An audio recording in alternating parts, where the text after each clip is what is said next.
Hello my dear friends, આજે આપણે બનાવીશું તાદરજાની ભાજીની રેસીપી, જે ખાવામાં ખૂબ જ સ્વાદિષ્ટ લાગે છે અને ઉનાળાની ગરમીમાં શરીર અને આંખોને ઠંડક આપે છે. તો ચાલો બનાવવાનું સ્ટાર્ટ કરીએ.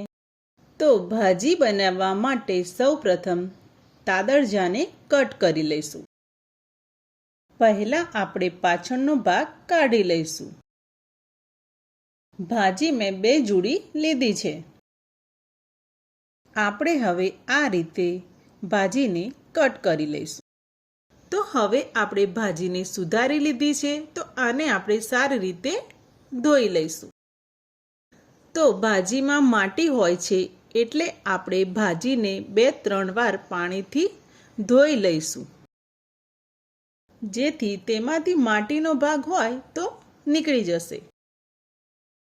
શાકનો સ્વાદ વધારવા માટે આપણે 7 થી 8 કડી લસણ લઈ લઈશું અને ખાંડી લઈશું. એક કઢાઈ લઈ લઈશું અને તેમાં 3 ડકલી તેલ લઈ લઈશું. તેલ ગરમ થાય ત્યાં સુધી ભાજીમાં મસાલા એડ કરી લઈશું. 1 ચમચી મરચું, 1 ચમચી હળદર, 1 ચમચી ધાણા જીરું, સ્વાદ અનુસાર મીઠું. મીઠું થોડું ઓછું નાખીશું, ભાજીમાં હંમેશા મીઠાશ હોય છે એટલે. તેલ ગરમ થઈ ગયું છે, તો તેમાં રાઈ એડ કરી લઈશું. રાઈ ચટકવા લાગી છે, તો હવે એમાં 1 ચમચી જીરું એડ કરી લઈશું. જીરું બી ચટકવા લાગ્યું છે, તો લસણની પેસ્ટ એડ કરી લઈશું. લસણ એડ કર્યા પછી લસણની એકદમ સરસ સુગંધ આવી રહી છે, તો હવે આપણે તેમાં ભાજી એડ કરી લઈશું અને સારી રીતે મિક્સ કરી લઈશું. ભાજી ચડ્યા પછી ઓછી થઈ જાય છે, એટલે મીઠું હંમેશા થોડું ઓછું જ નાખવું, નહીં તો ભાજી ખારી થઈ જશે. આ એકદમ સાદી રેસીપી છે, પણ આ તાદરજાની ભાજી ખાવામાં ખૂબ જ સારી લાગે છે.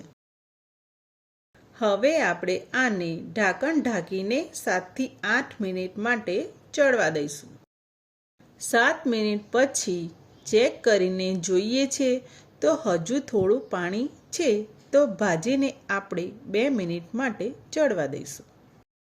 2 મિનિટ પછી જોઈએ છે, તો શાક એકદમ ચડી ગયું છે અને તેલ પણ છૂટું પડી ગયું છે.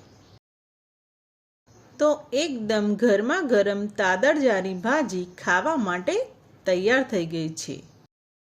તો ગેસની ફ્લેમ બંધ કરી લઈશું અને ગરમ ગરમ સર્વ કરીશું.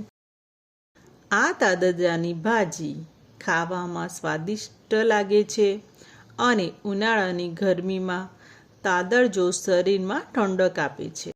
એમાંય દહીં જોડે તો આ શાક ખાવાની બહુ જ મજા આવે છે.